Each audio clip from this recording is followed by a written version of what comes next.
NBCSN. It's NASCAR Xfinity Series final practice here at the Brickyard. They got about an hour and a half this morning. They've got just under an hour remaining to get their cars just right before tomorrow's qualifying section. You know that the Cup cars just got off the track. Dale Jr.'s car being driven this weekend by Jeff Gordon. 9th quick overall in that practice in single lap speeds. DJ Kyle, good to see him back in the car and running quick. Yeah, great to see. I really thought it might take more time to get up to what we would call real speed, but did a fantastic job. Can't be surprised. I mean, this is Jeff Gordon that we're talking about. Yeah, here's a driver with, with a great past. Obviously, pretty good future, if you look at it. But what do you think he thinks when he looks at that board and sees that 24 in front of him? That's what we put up with all those freaking years. Seeing that 24 right in front of you.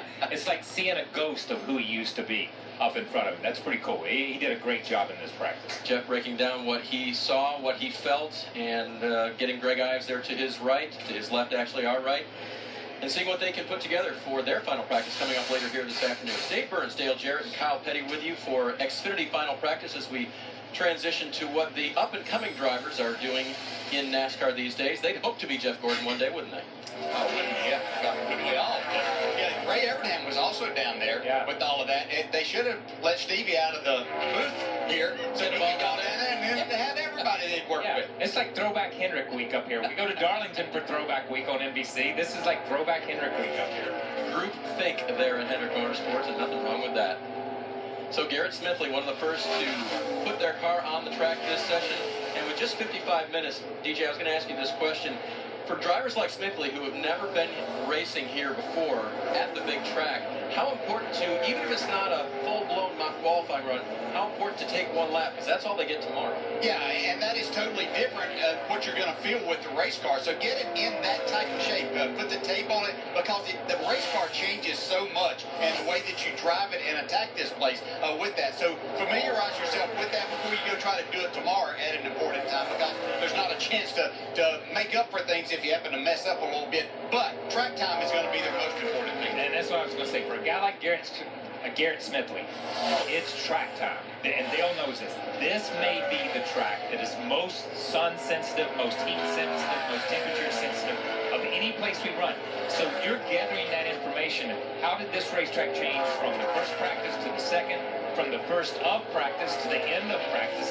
What's it going to be like tomorrow when it's 85 degrees or when it's 100 degrees, whatever it may be? You begin to gather a little bit of a notebook. So just laps on the racetrack are important for those guys. Eric Jones in the, what we say, aqua and white, number 20 this weekend for Hisense. 6 poles so far in 2016, although his teammate Kyle Busch has had 3 of the 4 poles here in Indy. But he may be a challenger for that. We'll see tomorrow in qualifying, 11:30 here on NBCSN. Eric's 2 wins this season were both Dash for Cash races. They pay the big money, as well as the trophy. You see the restart late here. Jones on the outside in that black and blue number 20 gets the best of the 42 car of Kyle Larson. Almost. He had to pass him on the outside. That seems tougher.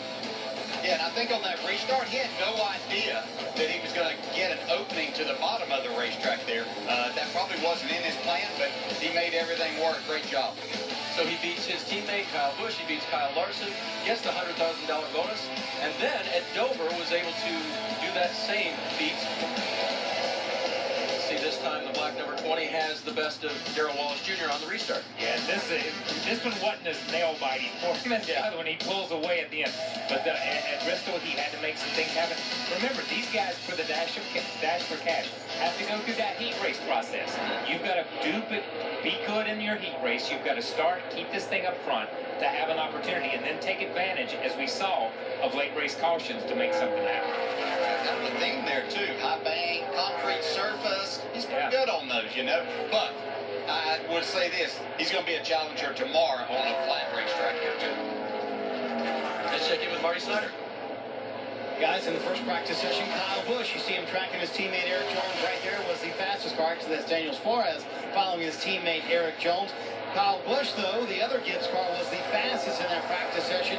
Talked with the crew, and they said, hey, we made a mock qualifying run because there's a slight forecast for rain tomorrow. And if the Xfinity Series qualifying does get rained out, they combine the first and second session practice times to come up with who will be on the pole. So that's why Kyle Busch was able to lay down that fast lap. So Kyle Busch out right now making a little race runs, and he was very anxious to get in the car, as you might imagine. That's how he had a spin out in the Sprint Cup Series practice. So Kyle climbed right into the car when he got over here to the Xfinity Series garage.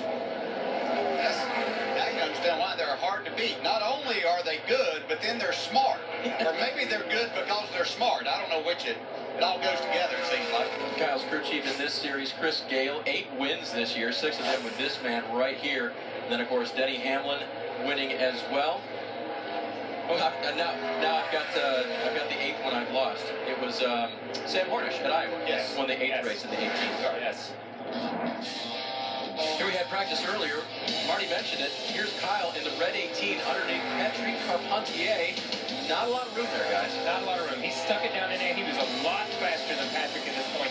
I don't believe Patrick saw him. We can talk spotters all we want to. It's a driver's responsibility to check your mirror when you get to the corner to see if something's there. He got in under him. The car broke loose. Did a great job of saving it. But I'm going to say something here. And Patrick man up and came over and apologized. And that's all you can ask for a driver in a situation like that is just fess up. You made a mistake. Come talk to me about it. Kyle didn't give him much of the time of day, but I wouldn't have given him the time of day either after he made me take out my Indy car like that. But what happens is, as a Cup driver in the Cup Series, and I will go back to that for a minute, you just get used to racing with all these guys. You get used to racing with Cole Witt. You get used to racing with Landon Castle. You get used to racing with Jeff Ford and guys like that.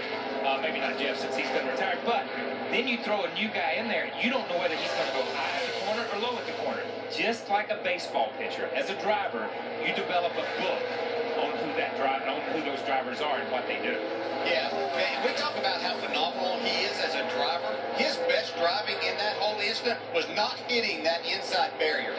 There's not enough said for drivers. There's one thing is spinning the car out and getting out of shape, then hitting the inside wall like most would do. But you can see him work that all the way to the point that he saw that he might slide into that. He let off the brake where the car would actually turn then. And so there's a lot to be said for being able to do everything that he can. A common theme, seeing Kyle Busch save them when they're a little bit out of shape. I remember Kentucky, he did that just recently as well. Still in good shape here in the Xfinity Series.